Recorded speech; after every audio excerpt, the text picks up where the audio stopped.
Hi guys! Welcome back sa YouTube channel ko. So for today, meron tayong math problem coming from Engineering Mathematics, Algebra. Pero before natin sagutan to, shoutout nga pala sa mga Lodi Geeks natin and future electrical engineers and hopefully top-notchers, si future engineer Nardi Guevara and future engineer Jerry Gahudo. And good luck nga pala mga Lodi Geeks sa mga magte-take ng electrical engineering boards this coming April 21, I think. And galingin yung mga Lodi Geeks and engineers na bago matapos ang April 2026.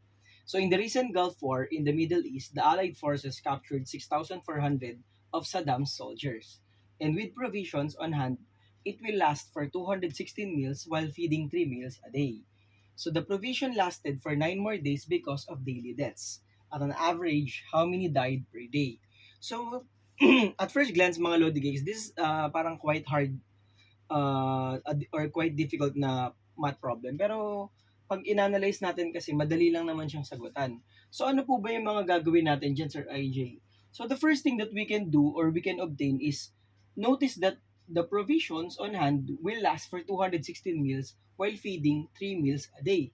So ibig sabihin, so 216 meals, i-divide natin itong mga Lodi cakes sa 3 meals per day.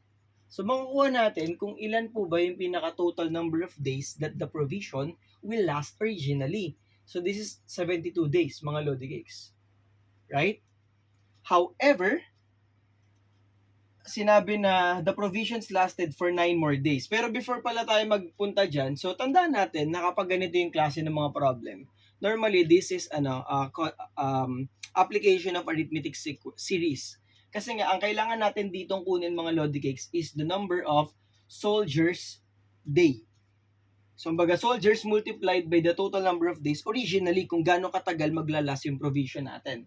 So, ibig sabihin yung gagamitin natin ditong formula is yung sum ng isang arithmetic series. So, we have S equals N over 2 multiplied by 2A sub 1 plus N minus 1 multiplied by the common difference. Sir IJ, ano tong S natin dito?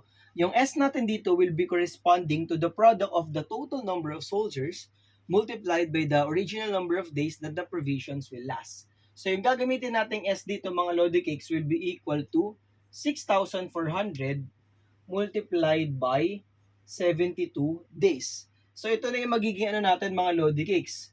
Ito na yung magiging S natin. So, pwede naman siya kahit huwag nyo na muna i-multiply. So, yan ay magiging value ng S natin. Ano po yung N dito, Lodi Cakes? So, yung N natin dito, mga Lodi Cakes, corresponds to the number of days na after na may sinabing daily deaths. So, di ba 72 days yan, mga Lodi Cakes? So, the N here will be equal to 72 plus 9. Bakit plus 9, Sir IJ? Because 9 more days dahil nga sa daily deaths. So, N here will be equal to 81. I hope that's clear, mga Lodi Cakes, ha? So, this is for the soldiers' day. Okay, soldiers' days. Yan siya mga Lodi Cakes.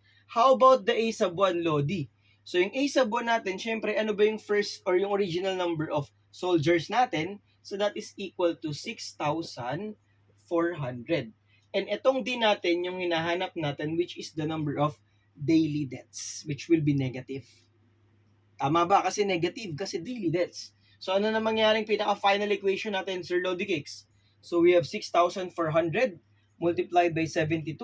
The soldier's day equals 81 over 2 multiplied by 2A sub 1, which is 2 multiplied by 6,400, mga Lodi Cakes, plus 81 minus 1 multiplied by the common difference. So, since we all have our calculators naman, so solving for D, we will be obtaining negative 17.78 approximately, or that is negative 18, which means na yung negative 18 natin is at an average of 18 soldiers per day yung namamatay.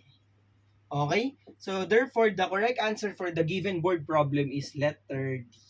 So, ulitin natin, kapag nakakita kayo ng ganitong klase ng problem, mga Lodi Cakes, ha, huwag nyo pong kakalimutan na i-consider yung soldier day, tapos yung formula ng sum ng arithmetic series. So, eventually, makakuha nyo yung tamang sagot. And, ayun, madali lang talaga siya. Mukha lang siyang mahirap sa unang tingin. And ayun guys, maraming salamat sa mga patuloy na sumusuporta sa channel ko. And I hope you all the best. Good luck sa mga magte-take ng electrical engineering boards. And galing nyo palagi mga Lodi Cakes. And praying for all the best. And God bless you always. Thank you so much. Bye-bye and take care.